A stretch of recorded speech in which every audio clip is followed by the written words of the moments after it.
नमस्कार, प्रमिलाज रेसिपीमध्ये तुमचं स्वागत आहे। आज आपण बनवणार आहोत उपवासासाठी लागणारी साबुदाणा खिचडी।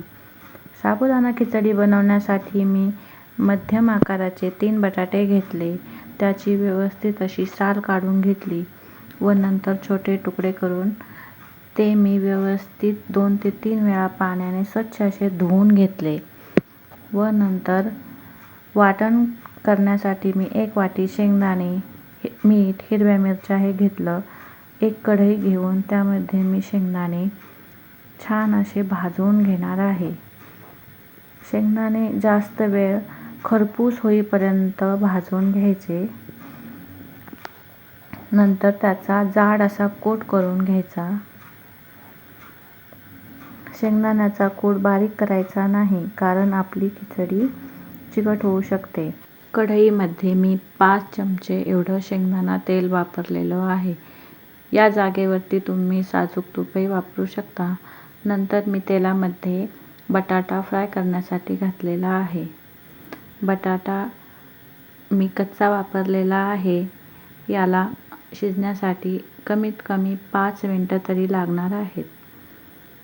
हा व्यवस्थित असा हलवून घ्यायचा आहे। त्यामध्ये मी हिरव्या 4 ते 5 मिरच्या मध्ये कट करून टाकलेल्या आहेत।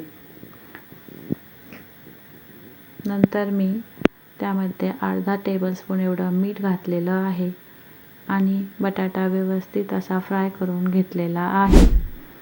नंतर मी एका ताटामध्ये आपला साबुदाणा घेतलेला आहे। साबुदाणा मी 4 ते 5 तास रात्रभर भिजत ठेवलेला होता। त्यामध्ये मी शेंगदाणा, मिरची, मीठ याचं वाटण करून घेतलं होतं, ते मी त्यात मिक्स करून घेतलेलं आहे। आपला बटाटा शिजून झालेला आहे। त्यातला अर्धा बटाटा मी साईडला काढून घेतलेला आहे, कारण मी खिचडी ही 2 वेळा करणार आहे, एका वेळात करणार नाही। कढईमध्ये मी अर्धा बटाटा तसंच ठेवलेला आहे व तयार साबुदाण्याचं मिश्रण मी अर्ध कढईमध्ये घालून घेणार आहे। अशा प्रकारे मी 2 वेळा खिचडी बनवणार आहे। हे सारण मी व्यवस्थित असं मिक्स करून घेणार आहे। आपण बनवलेलं वाटण आणि साबुदाणा हा व्यवस्थित मिक्स झाला पाहिजे, त्यासाठी व्यवस्थित अशी हलवून घेतलेली आहे। त्यानंतर त्यावरती एक झाकण ठेवून मी 2 मिनिटांसाठी वाफ काढून घेतली व पुन्हा व्यवस्थित अशी खिचडी हलवून चेक करून पाहिली तर खिचडी आपली अर्ध्यापैकी जास्त शिजत आलेली आहे। त्यानंतर मी त्याला पुन्हा व्यवस्थित हलवलं व 2 मिनिटांसाठी पुन्हा एक वाफ काढून घेतली।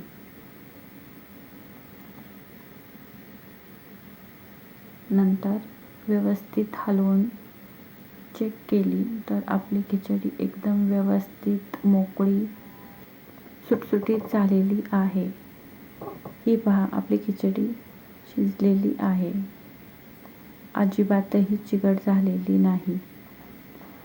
तुम्हाला जर माझा व्हिडिओ आवडला असेल तर लाईक करा आणि मित्रमैत्रिणींबरोबर शेअर करा। धन्यवाद।